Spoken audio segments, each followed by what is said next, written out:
Ici Brésil du Macho Club en direct du domaine Cataraqui et on s'en va découvrir c'est quoi la gigue avec Normand Legault. Suivez-nous!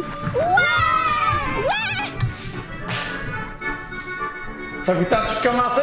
Ouais! Allez, on se lève puis on fait des petits exercices, on se réchauffe, on se dégourdit les jambes, on va giguer.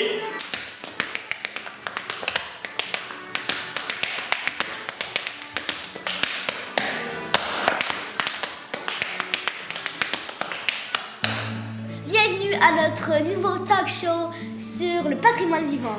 Ouais!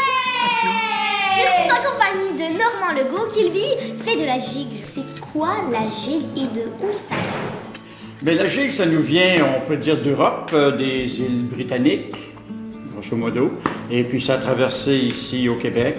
Ça a passé par les divers courants. Hein. Il y a l'immigration des Irlandais, il y a l'arrivée des Écossais, des Anglais, des Américains. Alors, tout le monde a eu cette influence-là de la part de cette danse percussive-là. On a emprunté des pas à force de se côtoyer, puis on les a traduits sur notre musique à nous, qui sont les rilles, les 6-8. On danse peu sur les 6-8, mais surtout sur les rilles. Alors, c'est très vivant, ça accompagne, ça donne un petit rythme. Hein? C'est comme un joueur de tambour dans l'orchestre. Mais le danseur de gigue, lui, il accompagne la musique avec ses pieds. Puis il y a plein de figures. Hein? Tantôt, on a vu ça. C'était extraordinaire. C'était très intéressant. Oui. Fatigant, mais très intéressant. On va faire un balance en pied. On touche juste quand le pied avance. Il y a juste un pied qui est en contact avec le sol. Et quand je saute d'un pied, l'autre il lève. Et pendant que je saute, c'est là que mon petit pied dans la gigue, c'est une danse de solo, hein, on danse, ou en duo. Souvent, il y a des compétitions entre deux danseurs qui s'affrontent, qui échangent leurs pas, là, puis le genre de petites compétitions, puis qui sait qu'il va faire plus longtemps que le violon, on va tout à fait. Mais il y a d'autres sortes de danses qui se font avec, quand je parle des quadrilles, des grandes danses, quadrilles, on peut être 16 à danser un quadrille. Puis on va arrêter.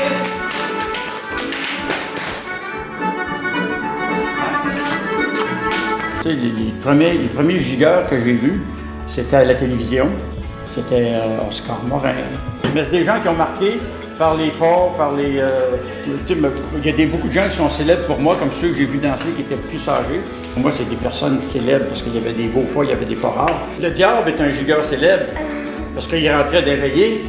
Dans les légendes, dans les contes, là, le diable beau danseur, lui, il rentrait dans la soirée sans se faire inviter, puis il dansait avec la plus belle fille. Puis là, il se sauvait avec. Dans les contes, dans les légendes, on trouve des beaux phénomènes là, où on parle de la danse. La danse est toujours présente. Hey! Veux-tu giguer avec nous?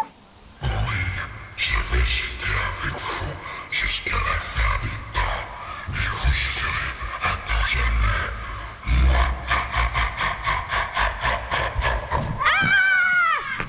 C'est une blague! L'Église interdisait la danse parce que les gens ils se prenaient dans les bras et ils se tenaient, puis ils s'étaient défendus de danser avec les autres. Parce que c'était des règlements religieux, il ne fallait pas danser avec, toucher la voisine ou changer de partenaire. Puis la danse était interdite un grand bout de temps, mais les gens continuent à danser. Pareil. C'est pour ça qu'on a plein de belles danses aujourd'hui, parce que les gens se faisaient nommer à l'église, un tel a eu dansé, puis même les violonneux qui se faisaient condamner parce qu'ils avaient fait danser les gens. C'était pas drôle dans le temps. Puis les gens dansaient dans les familles. Hein.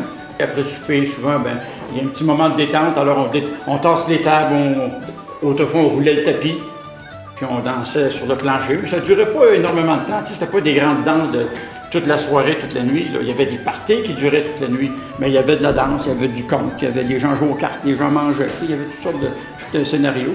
Mais dans les familles, ça dansait pas mal, ça s'est transmis comme ça, puis aujourd'hui, on a moins accès à ça.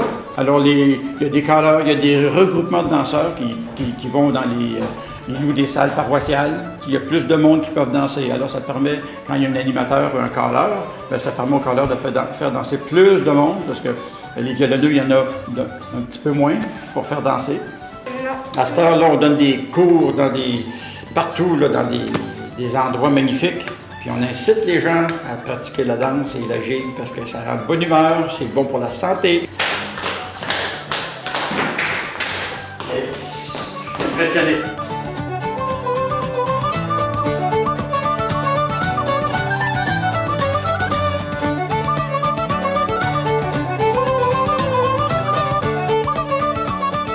C'est notre nouvelle amie Gosseux. Bonjour Gosseux.